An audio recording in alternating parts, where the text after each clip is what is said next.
Terrorism is one of the concerns that resonates across the aisle with Americans this election season. 75% of Americans rate the threat of terror as a top priority, probably because ISIS has waged lone wolf attacks right here in America, at the Boston Marathon in Chattanooga, the shooting of the police officers, the mass shooting in San Bernardino, and our president doesn't do a thing about it. But Donald Trump and Hillary Clinton are talking about it, at least. Trump's been calling for hitting the terrorists' oil, their money supply, for a while now. He's called for stopping the influx of Muslim immigrants into the U.S. until we can vet them properly. Hillary, on the other hand, talks more about coalitions, using our allies, making it a team effort and refusing to lead the fight. Take a look. I would bomb the hell out of those oil fields. I wouldn't send many troops because you won't need them by the time I got finished. I'd bomb the hell out of the oil fields. I'd then get Exxon. I'd then get these great oil companies to go in. They would rebuild them so fast your head will spin. Donald J. Trump is calling for a total and complete shutdown of Muslims entering the United States until our country's representatives can figure out what the hell is going on. I think one of the ways we need to approach this is continue the discussions about national unity, but as a precondition, say we need to join together right now before they get a stronghold and work to eliminate ISIS in CERT. Joining me now is former U.S. diplomat and former foreign policy advisor for the Senate GOP leadership, Jim Jatras. Jim, thanks for being here. Thank you, Liz. Glad to be here. All right, Jim, whose rhetoric is resonating more with Americans on foreign policy, Hillary's or Trump's? I think clearly Trump's. I mean, when we talk about ISIS, the way you open the piece, the real danger to us here in the United States is not ISIS over in Syria and Iraq. It's the broader phenomenon of Islamic terrorism that, as you have said, has hit us here at home.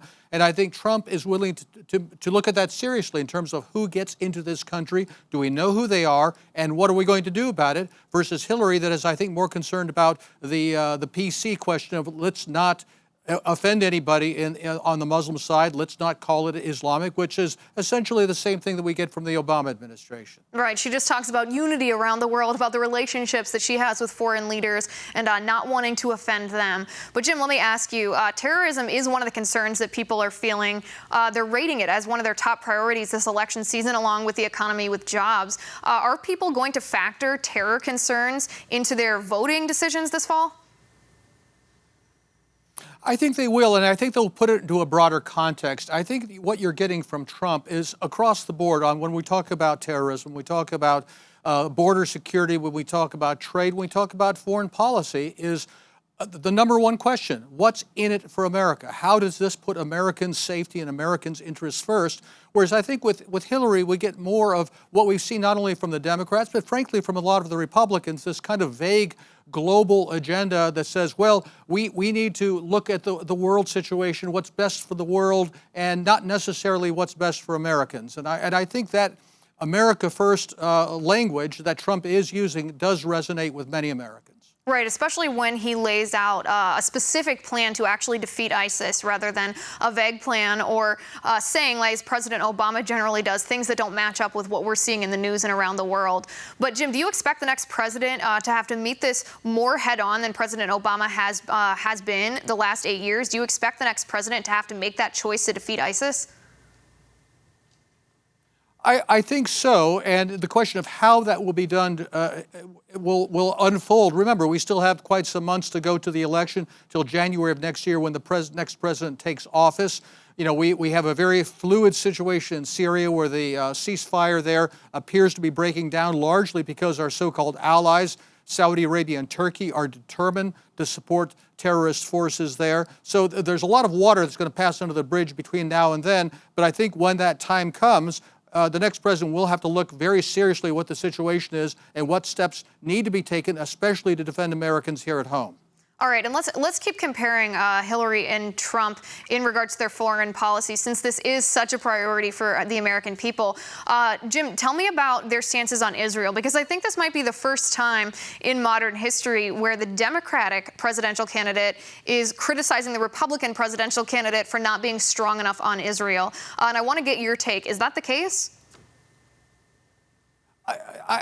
She can launch that criticism if she wants to. I don't think it's going to sell. The one prepared speech that Trump has given rather than off-the-cuff remarks is the one he gave to AIPAC. And he was right down the line with what every other, frankly, pro-Israel American politician in both parties is saying. And he was doing that, obviously, to offset to some extent the idea he put forward that he'd be more of a neutral broker or try to reach a negotiated solution between Israel and the Palestinians, admitting that that may not be possible. I think she will try to make some hay out of that. I don't think she's going to get very far with it. Right, and I'm not sure that's going to resonate with the American people, particularly those who are engaged in the conflict between Israel and Palestine, who stay politically aware and current on the events that are happening there. Jim, as you know, part of foreign policy is trade. Now, Hillary Clinton touts her relationships that she has from when she was Secretary of State and all of her decades in politics. She touts her relationships in regards to trade. But Donald Trump says he's not quite as diplomatic about it. He says if he were president in regards to trade, China and Mexico wouldn't get away with cheating us anymore, that America would become the economic strong power again that we were, the powerhouse again. Do you see that as being the best way to create our economy in a robust manner again, to almost be tough like that with countries that are cheating us? Absolutely. And again, this is something that throws not only the Democrats, but a lot of the Republican establishment into a frenzy. Oh, Trump is going to unleash a trade war. Why should we not look out for what is the best interest of our producers and our workers? Because, you know, the guys sitting on the other side of the table representing their countries do so. Let's take China as an example. You know, you have an awful lot of people in the establishment who would rather confront China militarily in the South China Sea or in the Korean Peninsula than look at the one-sided trade relationship that fuels China's military buildup. These people would rather go to war with China than re-examine our one-sided trade relationship, and that makes no sense to me. No, it makes no sense to me either. It seems to me that when countries cheat us, the proper thing is not to say, oh, that's okay, let's see if we can still be friendly, but to tell them, no, you can't act like that towards us. Jim, let me ask you this. What about Iraq war concerns? That is something that people still talk about a lot, that Democrats are still trying to blame Republicans for, and Republicans are still saying it was the right decision. But both Hillary Clinton and Donald Trump have flip-flopped on their support or opposition of the Iraq war. How does that play out?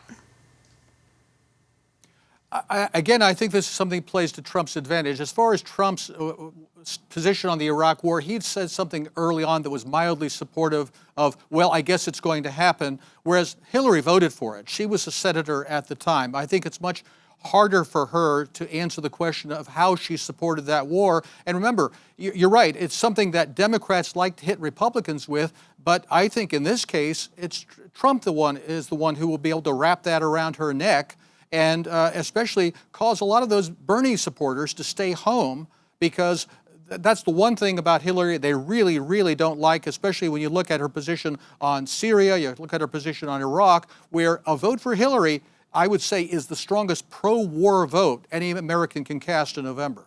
Right, and that's a good point. That's actually not something that I thought of, but she has supported military action repeatedly, both in her time as a senator and as Secretary of State, and that might really resonate with especially millennials who don't want America, who are war-weary and don't want America to go back to war. Jim, it's always interesting to hear your opinions. I appreciate you coming on the show tonight.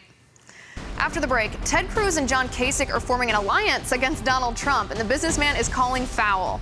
That and Hillary Clinton's soda tax, next with Franco Ripple.